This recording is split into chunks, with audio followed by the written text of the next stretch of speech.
के मांस हमरा से अभागिन मां कि जय बेटा के जन्म दिलिए आए बेटा के मांस के सिझा दे छी भगवान स्वामीनाथ। हाँ हरिनिया ए जला मन जलल जा रहल छ स्वामीनाथ। हाँ मांस के कनियो का फर्क नहीं छे मांस नहीं सिझैये ठीक छे हरिनिया हम बाबा से पूछ ले छे।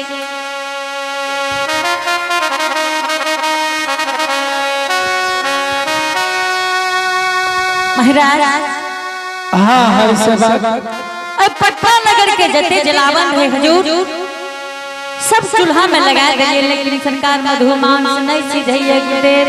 ए हरि सेवा हाँ गुरुदेव अपने चीज में अपने चोर। महाराज अपने की हरिदास के कह रहे छे गुरुदेव। हरि सेवा हाँ महाराज तोहर मधु मांस न सिझता महाराज से की असगुन भेले गुरुदेव। हो हरि सेवा हाँ महाराज पूछा सती हरिनिया के कि कोनो चीज चोरा के रख लेते। महाराज कोनो चीज चोरा लेके की? हाँ जरूर चोरा लेते। ठीक छे गुरुदेव हम सती हरिनिया से पूछ ले छे बाबा। ठीक छे जल्दी पूछो। हरिनिया हाँ स्वामीनाथ अपने मधु मांस से कोई चीज चोरा ले लिए की? स्वामीनाथ हाँ हरिनिया सोचलिए कि बेटा संसार से चल गेल। हाँ बेटा के मुंडी चोरा रखल कि याद ये तैसा मुंडिया का देख के धीरज मान वैसा हरिया अनर्थ क्या दिल हो बाबा जाने कि हरिदास अपने चीज में अपने चोर बन गए हो। मधुमान से कोई चीज जरूर हरिनिया चोरा के रख लेल कोई बाबा जाने हरिनिया बड़ा अनर्थ कर दिल हो। ठीक छे हम बाबा से कहै छे बाबा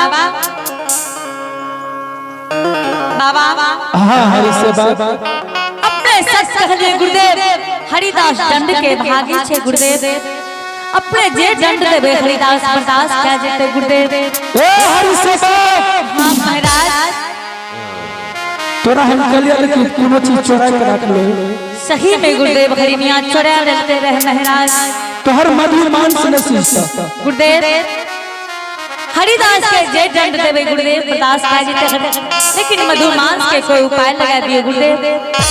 उपाय छे हरि से बाबा ठीक छे महाराज अपने उपाय बता दियो।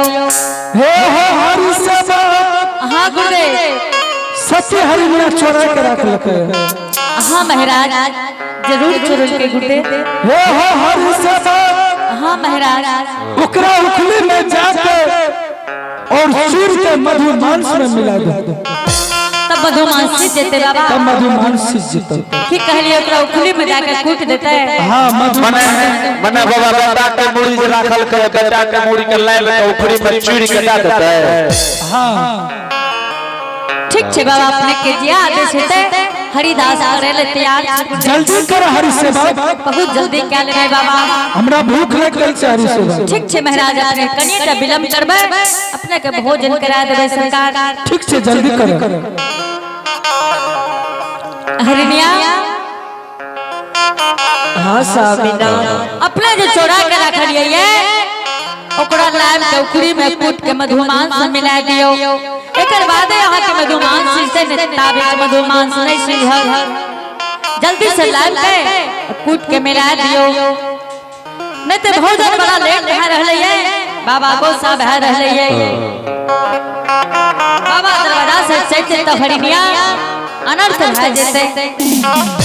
ठीक छे स्वामी हम बेटा जल्दी से कूट हो जल्दी से कूट हो हरिनिया मधुमांस से मिला दो।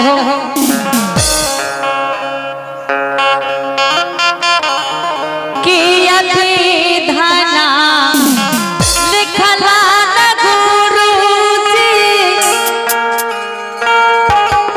हरिया हो से काका कली खाला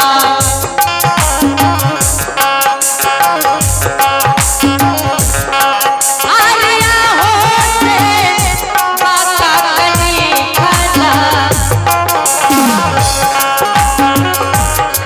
लिख देला हो पटना हो पुराना नगा समझेला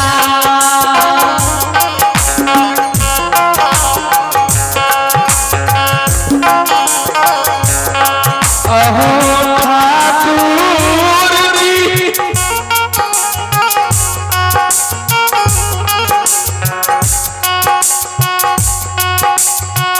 एहे पिपरिया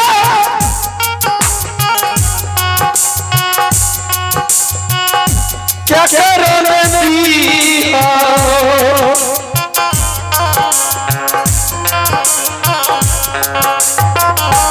नहीं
हे लीलाधारी ठाकुर जी